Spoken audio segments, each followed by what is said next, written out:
Group ജിയിലെ വിശേഷങ്ങൾക്കാണ് നമ്മൾ പോകുന്നത്. Group ജിയിലെ ടീമുകാരൊക്കെയെന്ന് പറഞ്ഞു കഴിഞ്ഞാൽ ബെൽജിയം ഉണ്ട്, ഈജിപ്ത് ഉണ്ട്, ഇറാനുണ്ട്, പിന്നെ ന്യൂസിലാൻഡും ഉണ്ട്. ആ ഒരു ഏരിയയും ഭയങ്കര സങ്കീർണമാണ്. നമ്മളെല്ലാവരും പ്രതീക്ഷിച്ചിരുന്നത് ബെൽജിയം കയറി എന്തായാലും ഗ്രൂപ്പ് ചാമ്പ്യന്മാരായിട്ട് റൗണ്ട് ഓഫ് 32 കയറുന്നതാണ് നമ്മൾ പ്രതീക്ഷിച്ചിരുന്നത്. പക്ഷേ അതിന് വിപരീതമായിട്ടാണ് ഇപ്പോൾ കാര്യങ്ങൾ നടന്നുകൊണ്ടിരിക്കുന്നത്. ബെൽജിയം കളിച്ച 2 കളിയിൽ സമനിലയാണ്. കഴിഞ്ഞ ദിവസം ബെൽജിയം വേഴ്സസ് ഇറാൻ മത്സരം ഉണ്ടായിരുന്നു, സമനിലയിൽ പിരിഞ്ഞു. ബെൽജിയം നിലയിൽ ആരൊക്കെ ഉണ്ട്? ലൂക്കാക്കു ഉണ്ടായിരുന്നു, ഡിബ്രൂയിന്, സാക്ഷാൽ കെവിൻ ഡിബ്രൂയിന് ഉണ്ടായിരുന്നു, ടീലമെൻസ് ഉണ്ടായിരുന്നു, പിന്നെ നമ്മുടെ ആർസണലിന് വേണ്ടി കളിക്കുന്ന ആ ചങ്ങാതി ഉണ്ടായില്ലേ, പേര് ഞാൻ വിട്ടുപോയിട്ടു, ഓർമ്മ വരെയാച്ചെങ്കിൽ ഞാൻ ഈ വീഡിയോ കംപ്ലീറ്റ് ചെയ്യുന്നതിനൊക്കെ മുമ്പ് ഓർമ്മ വരാനും പറയാം. ഇമാതിരി പ്ലെയേഴ്സൊക്കെ ഉണ്ടായിട്ട് അവർക്ക് കളിച്ച 2 കളിയും ജയിക്കാൻ പറ്റിയെന്ന് പറഞ്ഞാൽ ഭയങ്കര ശോകമാണ്, ഭയങ്കര മോശമാണ്. ആദ്യ കളിയിൽ ഈജിപ്തിനെതിരെയും അവർ സമനില വഴങ്ങി, രണ്ടാമത്തെ കളി ഇറാനെതിരെയും സമനില വഴങ്ങി. അവിടുത്തെ ഇത് പറഞ്ഞുതരാം. ഒന്ന്, നമ്മുടെ ടീം ഏതാ, ഈജിപ്താണ് ഫസ്റ്റ് 4 പോയിന്റ്. ഈജിപ്ത് ഇന്നലെ കഴിഞ്ഞ ദിവസം 3-1 ന്യൂസിലാൻഡിനെ തോപ്പിച്ചിരുന്നു. അപ്പം അങ്ങനെ ഈജിപ്ത് 1-ാം സ്ഥാനം 4 പോയിൻ്റായിട്ട് 1-ാം സ്ഥാനത്തുണ്ട്. 2-ാം സ്ഥാനത്ത് ഇറാൻ്റെ പോയിന്റ് 1 മിനിറ്റ് 2 പോയിൻ്റാണ് എൻ്റെ അറിവ്. ഇറാന് 2 പോയിന്റ്, 2 സമനില. ബെൽജിയം 3-ാം സ്ഥാനത്ത് 2 പോയിന്റ്, 2 സമനില. ന്യൂസിലാൻഡിന് 1 പോയിന്റ്. ന്യൂസിലാൻഡ് കഴിഞ്ഞ ദിവസം തോറ്റല്ലോ നമ്മുടെ ഈജിപ്തായിട്ട്.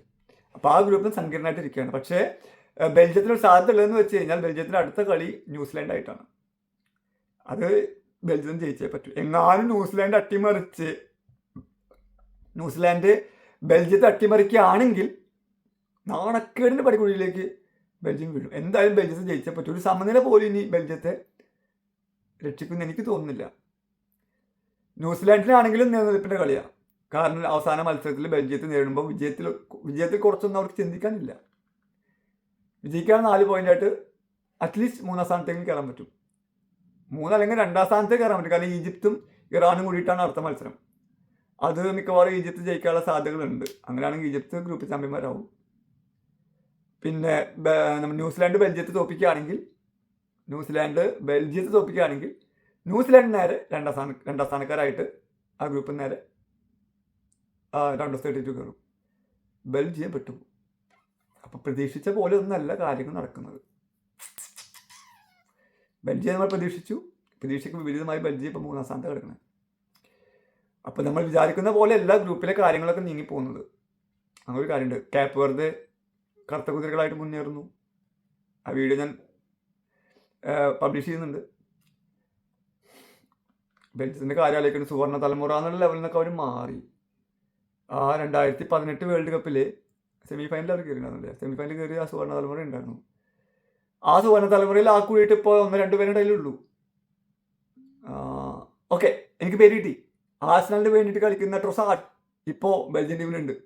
ആലോചിച്ചൊക്കെ, റൊമാലോ ലൂക്കാക്കു, ട്രൊസാർഡ്, പിന്നെ ടീലമെൻസ്, പിന്നെ സാക്ഷാൽ കെവിൻ ഡിബ്രൂയിനെ 4, പിന്നെ ഗോൾ കീപ്പർ റയൽ മാഡ്രിഡിൻ്റെ തിയോ കോർട്ടുവ. ഇമാതിരി കളിക്കാരൊക്കെ ഉണ്ടായിട്ട് അവർക്കൊരു കളി ജയിക്കാൻ പറ്റുന്നില്ല എന്ന്. അതാണ് അതിശയിപ്പിക്കുന്ന കാര്യം. 2018 സെമി ഫൈനലിൽ വരുത്തിയ ടീമാണ്. അതിലെ സുവർണ്ണ തലമുറയിലെ പിള്ളേരിൽ അധികം പേരൊന്നും അവരിലില്ല. ആ കൂടിയിട്ട് ഇപ്പോൾ അതിൽ ലൂക്കാക്കും പിന്നെ കെവിൻ ഡിബ്രൂയിനെയും കോർട്ടുവയ്ക്കേ ഉള്ളൂ. പക്ഷേ എന്ന് പറഞ്ഞാൽ ഞാൻ ഉദ്ദേശിക്കുന്നത് ഈഡൻ ഹസാർഡൊക്കെ കേട്ടോ ഉദ്ദേശിച്ചത് സുവർണ്ണ തലമുറയത്തെ. അവരൊക്കെ പോയി. പക്ഷെ ഇവരൊക്കെ ഉള്ളൂ. പക്ഷെ ഇവർ പോലും മര്യാദയ്ക്ക് കളിക്കുന്നുണ്ടോ എന്നുള്ള സംശയമാണ്. ജയിക്കണ്ടേ.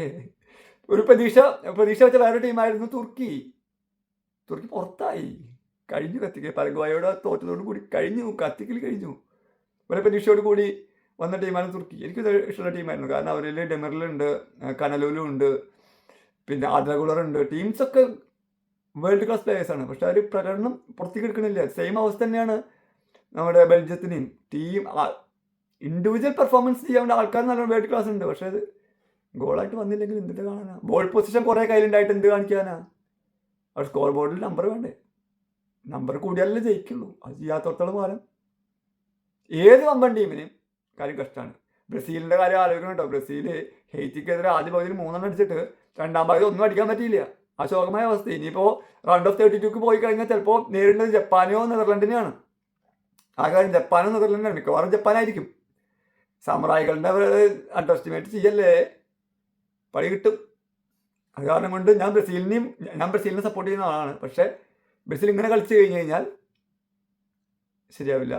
സാമ്രായികളിനെ നേരിടണമെങ്കിൽ അവർ എന്ന് പറഞ്ഞു കഴിഞ്ഞാൽ അവർ പോരാട്ട വീര്യമുള്ളവരാണ് സാമ്രായികൾ, ജപ്പാൻകാർ. അവർ പോരാട്ട വീര്യം നമ്മൾ കണ്ടതാണ്. നെതർലൻഡിനെ 2-2 സമനിലയിൽ കുരുക്കിയിട്ടത് അവർ. തുനീഷ്യക്കെതിരെ അവർ 4-0 വേണ്ടി ജയിക്കുകയും ചെയ്തു.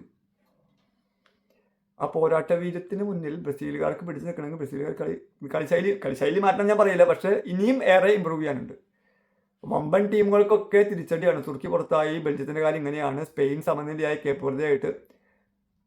അത് കാരണം കൊണ്ട് ഒരു ടീമും സേഫ് അല്ല എന്നാണ് എനിക്ക് പറയാനുള്ളത്. മര്യാദ കളിച്ചു കഴിഞ്ഞാൽ മുന്നോട്ട് കയറിപ്പോകാം. ഇല്ലാത്ത പക്ഷം പോർച്ചുഗലിൻ്റെ അവസ്ഥ കണ്ടില്ലേ, മര്യാദ കളിച്ചു കഴിഞ്ഞാൽ കുറച്ചുകൂടി നമുക്ക് മുന്നോട്ട് പോകാം, കപ്പെടുക്കാം.